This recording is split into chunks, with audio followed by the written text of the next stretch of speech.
Excelência, num primeiro ponto, não é possível dizer que o artigo 20 da LINDB proíbe, de uma maneira geral, a tomada de decisões com base em valores abstratos. O que o artigo vai exigir, até mesmo em relação ao princípio do pragmatismo jurídico, é que essas decisões que tenham por base valores abstratos sejam motivadas e que elas observem a aplicação prática ou os efeitos que essas decisões terão no mais amplo aspecto, seja a partir de uma decisão administrativa, judicial ou controladora. O primado da realidade, ele implica que em uma determinada condição jurídica, seja dentro de um processo, seja diante de uma demanda em que se tem por judicializada, seja observada a realidade ou a verdade real desse processo e não a verdade processual como alguns querem. Aqui no Brasil, dentro do processo civil, a doutrina majoritária vai defender que a verdade real deve ser buscada dentro do processo. O próprio Superior Tribunal de Justiça tem decisões em que, na razão de decidir, ele afirma que o processo civil brasileiro e as decisões que estão diante do judiciário no processo civil deve ser tomado como prisma a verdade real, deve ter como prisma a verdade real.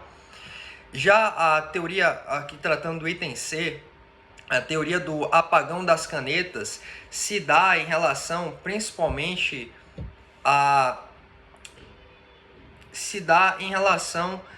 àqueles órgãos controladores ou até legislações mais rigorosas em relação à punição dos servidores públicos e, portanto, os servidores públicos induzidos por leis pesadas, leis fartas, órgãos controladores que são rigorosos por si, eles tendem a ser mais receosos em exercer a sua função. Apagão das canetas, então, seria os servidores públicos se imiscuindo dos seus deveres com medo ou tendo receio das consequências punitivas. Excelência, teria alguma questão complementar? Poderia falar um pouco sobre essa questão da verdade real? A verdade real, ela impera no direito administrativo ou no processo civil? Excelência, tem uma discussão doutrinária acerca de qual seria... porque tanto a verdade real quanto a verdade processual possuem consequências. A verdade real implica na maior extensão dos processos e duração, enquanto que a verdade processual pode deixar em descrédito o poder judiciário. Então, a doutrina compreende que no processo civil existe essa tendência do ordenamento jurídico brasileiro em seguir a verdade real. No processo administrativo, tem-se, apesar da celeuma, tem-se que o processo administrativo segue o princípio da oficialidade e busca-se chegar no fim desse processo. No entanto, não seria adotada no processo administrativo a verdade real. O que é o consequencialismo? O consequencialismo ele está vinculado ao pragmatismo jurídico, que é a análise das consequências ou dos efeitos práticos de determinadas decisões, judicial, administrativa ou controladora, como prevê a LINDB, com as alterações em 2018.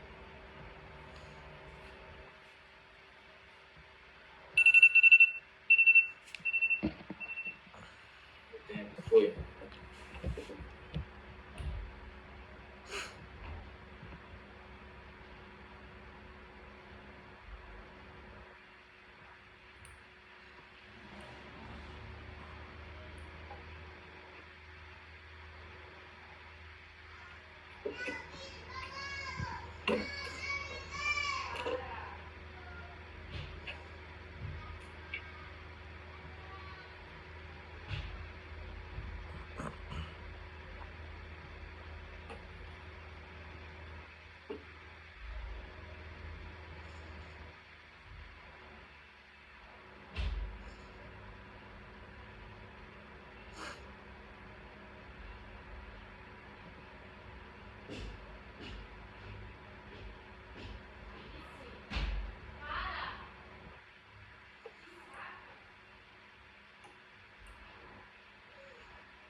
Excelência, quanto ao primeiro item, seria cabível a DPF contra essa decisão.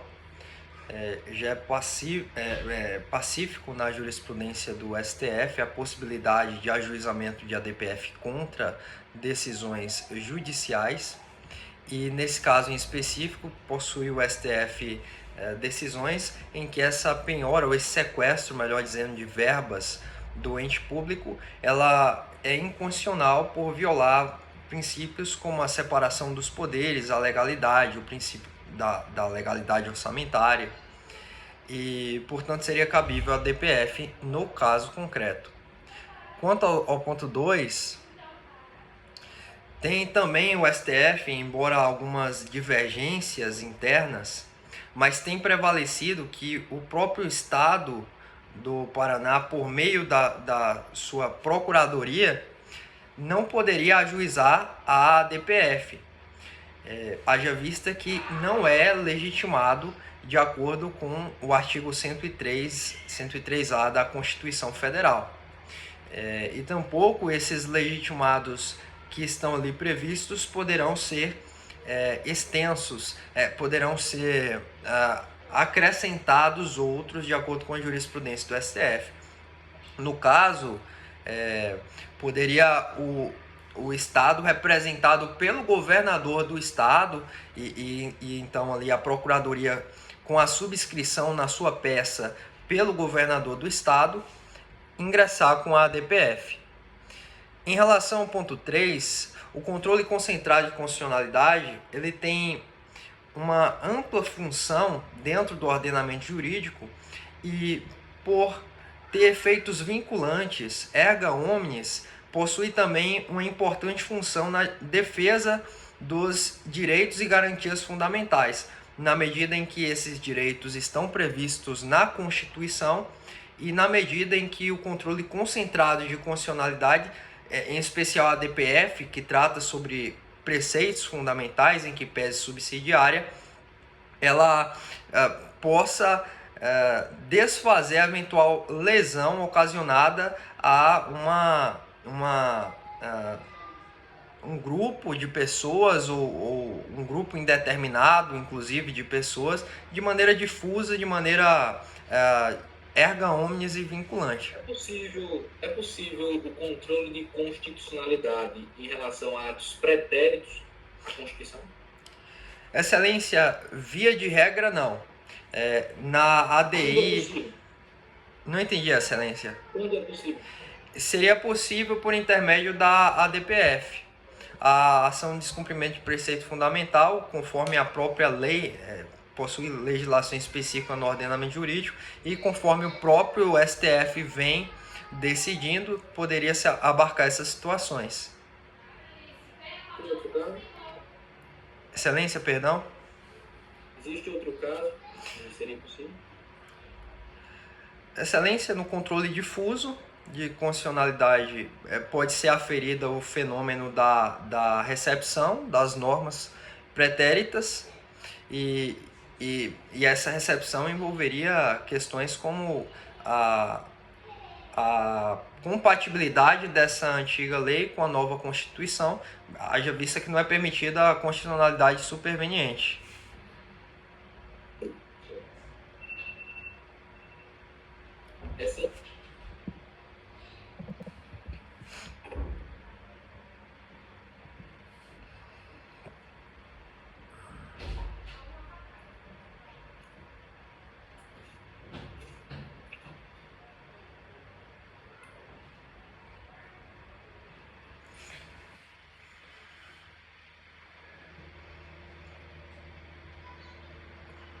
Excelência, eu inicio pelo item 2. A deslegalização é a retirada do Estado de determinados temas que podem ser tomados, por exemplo, ou melhor, tratados por agências reguladoras por meio de regulamentações. A deslegalização, basicamente, a retirada do poder legislativo de determinados temas para que seja tratado por esferas que têm mais propriedade, até mesmo técnicas, para tratar dos temas deslegalizados.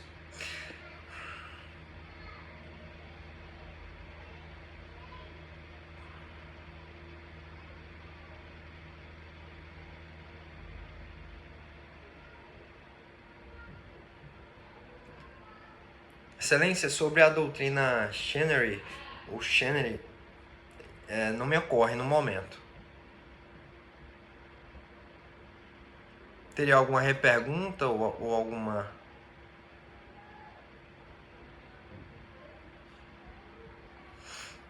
A atuação, ou melhor, esse fenômeno da deslegalização,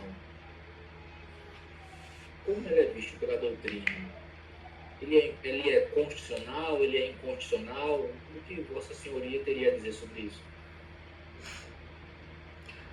Excelência, na medida em que a própria Constituição traz no artigo 37, caput, o princípio da eficiência e traz, quando da ordem econômica, a previsão dessas agências reguladoras, da regulamentação em geral, a doutrina vem entendendo que a retirada, desde que não se trate de uma incumbência do poder legislativo propriamente dito, mas de temas secundários, até mesmo para se evitar o que a doutrina tem chamado de capturação do Estado, tem visto como algo positivo. Haja vista justamente essa incompletude da própria legislação e da falta de tecnicidade nesses órgãos legislativos para tratar de determinados temas. E a teoria da captura? A teoria da captura pode ser aplicada tanto em relação aos órgãos reguladores quanto em relação ao próprio governo. Em relação aos órgãos reguladores, essa teoria implica que a regulação ou os próprios órgãos são tomados até politicamente para favorecer interesses arbitrários, interesses que não o interesse público primário ou até mesmo secundário, que diz respeito ao próprio Estado. É uma desvirtuação desse sistema. O que o legislador e a Constituição trouxe de artifícios legais e constitucionais para evitar a captura da agência reguladora? Excelência,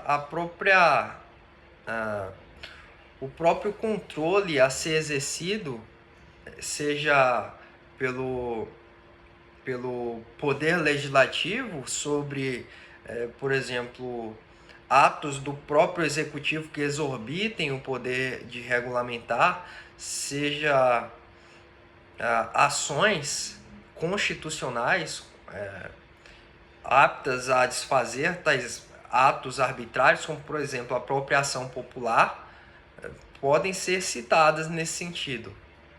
O que garante a autonomia de uma agência reguladora?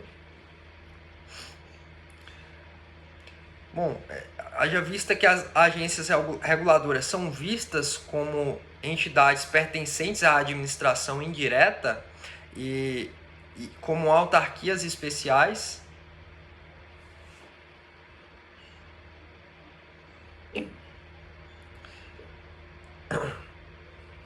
Esse tema caiu, não sei se foi, acho que foi PGR Rio de Janeiro, não sei se foi. Eu lembro que tem duas doutrinas semelhantes a essa, mas eu nunca prestei muita atenção, não. Ele caiu também numa prova de promotor de justiça, não sei qual foi a banca, não sei se foi FCC, foi FGV. Essa doutrina Chenery, acho que é assim que se pronuncia, o tema em si ele está todo conjugado na ideia de atos administrativos, leis, controle dos atos administrativos pelo Poder Judiciário. Essa doutrina ela fala sobre isso. Uma doutrina encampada nos Estados Unidos, em 1900, onde eles trataram